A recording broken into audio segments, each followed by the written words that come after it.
Hello everyone, welcome back to my YouTube channel Padhai point. आज हम बात करेंगे लेयर्स ऑफ एटमॉस्फेयर के बारे में।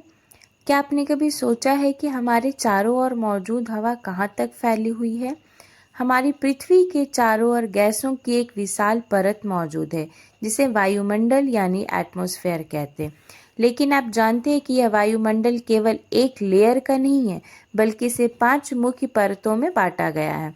तो आज की इस वीडियो में हम आसान भाषा में जानेंगे एटमॉस्फेयर की 5 लेयर्स कौन कौन सी है, उनकी ऊंचाई कितनी है और उनकी खासियत क्या है।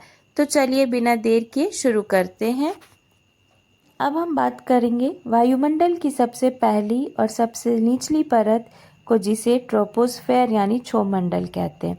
ट्रोपोस्फेयर वायुमंडल की सबसे निचली लेयर है। यह पृथ्वी की सतह से लगभग 8 से 18 किलोमीटर तक फैली हुई है। इसकी ऊंचाई स्थान के अनुसार बदलती है। हम मनुष्य इसी परत में रहते हैं। पृथ्वी की सतह के सबसे करीब होने के कारण हमारे दैनिक जीवन के लिए यह लेयर बहुत महत्वपूर्ण है। ट्रोपोस्फेयर की सबसे खास बात यह है कि मौसम की लगभग सभी घटनाएं इसी परत में होती है, जैसे बादल बनना, बारिश, हवा, आंधी और तूफान। जैसे जैसे हम ट्रोपोस्फेयर में ऊपर की ओर जाते हैं, तापमान कम होता जाता है। अब हम वायुमंडल की दूसरी परत स्ट्रेटोस्फेयर समताप मंडल के बारे में जानेंगे। स्ट्रेटोस्फेयर ट्रोपोस्फेयर के ऊपर स्थित होती है और यह पृथ्वी की सतह से लगभग 12 से 50 किलोमीटर की ऊंचाई तक फैली होती है।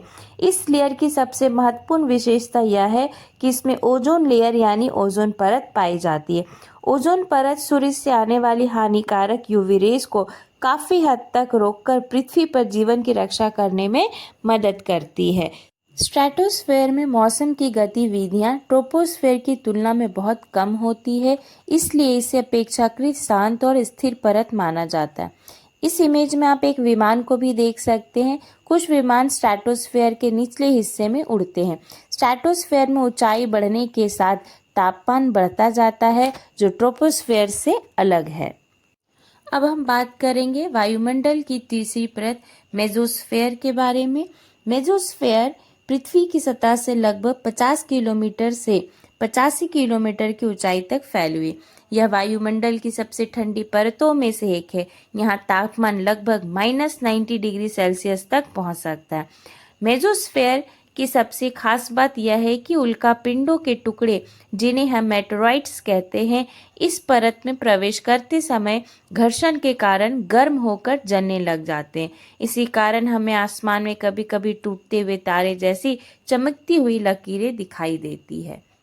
अब हम बात करते हैं थर्मोस्फेयर की। यह वायुमंडल की चौथी परत है। थर्मोस्फेयर पृथ्वी की सतह से लगभग 85 किलोमीटर से 600 किलोमीटर की ऊंचाई तक फैली हुई है। इस परत की एक खास बात यह है कि जैसे जैसे हम ऊपर जाते हैं, यह तापमान बहुत अधिक बढ़ता जाता है और लगभग 1500 डिग्री सेल्सियस तक पहुंच सकता है।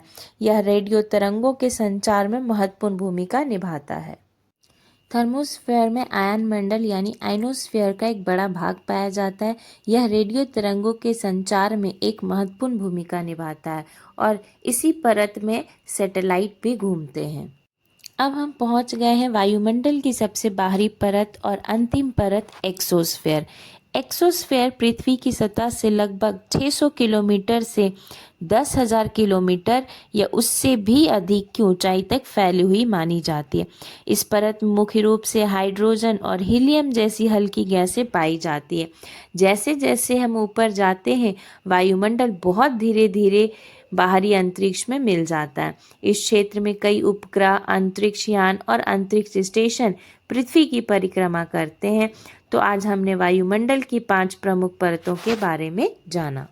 उम्मीद है अब आपको वायुमंडल की सभी परतें और उनकी विशेषताएं आसानी से समझ आ गई होंगी। अगर आपको यह वीडियो हेल्पफुल लगा हो तो वीडियो को लाइक करें और अपने दोस्तों के साथ शेयर करें और ऐसी ही एजुकेशनल वीडियोस के लिए चैनल को सब्सक्राइब करना ना भूलें। मिलते हैं अगले वीडियो में एक नए और इंटरेस्टिंग टॉपिक के साथ। तब तक पढ़ते रहिए, सीखते रहिए और आगे बढ़ते रहिए। Thank you.